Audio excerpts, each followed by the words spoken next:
I was the kid who was watching Attenborough specials and couldn't wait to go to the History Museum. There are flint knives that are a couple of million years old. As long as we've been making tools, this is one of the first that we made, other than what, a stone hammer. Our tools are a reflection of who we are as a culture. It's kind of a deeper connection to humanity as a tool that drew me in. I started kind of getting this idea, maybe I can make one of those.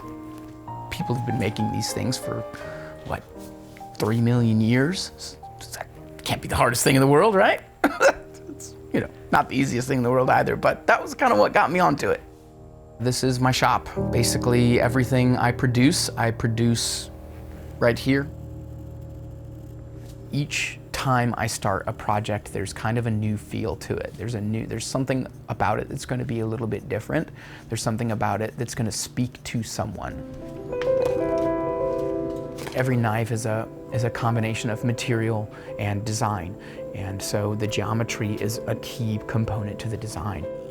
How much material do you need to remove to get that knife to be as efficient as it can be for its intended purpose? Getting it to where it's going to make that cut the way that it should, and then, you know, last, you know, years and years and years.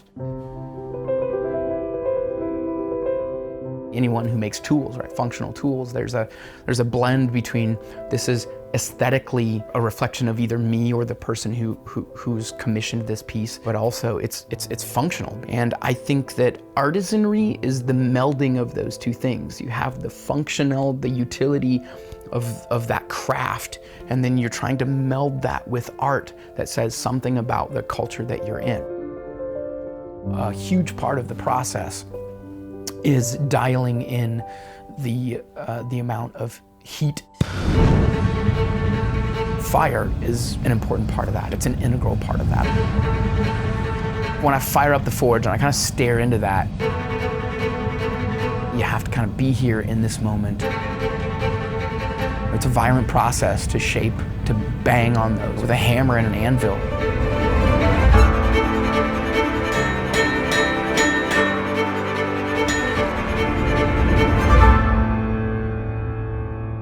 That raw material can kind of be imbued with the life of that tool, forcing that material to go where you want it to go. But in the end, no matter what you've done beforehand, if you don't get the proper quench, it can't be a knife at all. That steel needs to go from this big, open, crystalline structure where, boom, everything slams down. Carbon is just dropping into this iron matrix, and then that's what makes it really rigid. If you don't do it right, then you're going to end up with something that either isn't fully the same crystalline structure, which is important for durability, or something that just didn't quench at all, something that's just not hard, it's soft.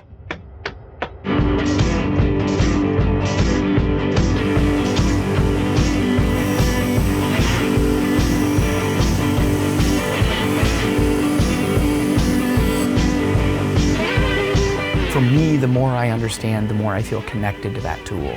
The more I can dive into the material science. Why is this steel going to be treated this way versus this steel going to be treated this way? And that all is what makes me feel more connected to it. I want to care about that thing. I want to feel invested in it. You know, it's not someone else's recipe. This is my recipe.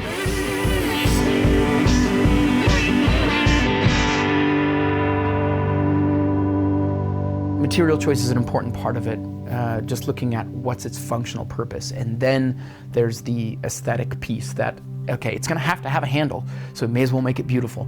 May as well use a material that's worth passing down for 80 years. Could be, you know, a piece of spalted maple that was in their grandfather's farm for like 200 years. Now I've made a knife that they can pass down for another however many 100 years or something. And standing back and looking at it, it's like, yeah, that's really when it comes together. Part of the fun of the handle process is figuring out what's the right set of finishing steps to make this particular material just really stand out.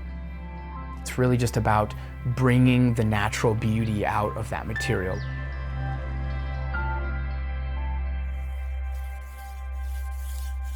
had my grandfather's old oil stones, and that was the tool that I had. And it was like, all right, well, if I'm gonna learn with this tool, then I'm gonna have to learn this way. I'm sure there are other tools that are a little bit faster, but I like it. It's kind of zen-like for me. It's a repetitive motion. Sharpening is kind of the final step of geometry setting, is putting an edge on it. I can feel when I'm writing on, the bevel at the right angle. The sound of each stone is different. For whatever reason, over the years, that just became an important part of it for me, another way for me to kind of connect with that tool. And it's when you find out, full stop, once it's sharpened, now you can see how efficient your tool is gonna be. And then the first time you cut through something, it's just like, feels great. Every one I finish, there's a finality to it. Like, I did that thing. That's out in the world now. Somebody's making new memories with that. Somebody's doing something awesome with that. Now it's gonna be this just locked in time, this little bit of this life just like locked in time forever. Artisan work is a really cool opportunity. Building something functional and also making something beautiful that has worth to someone. Can't beat that.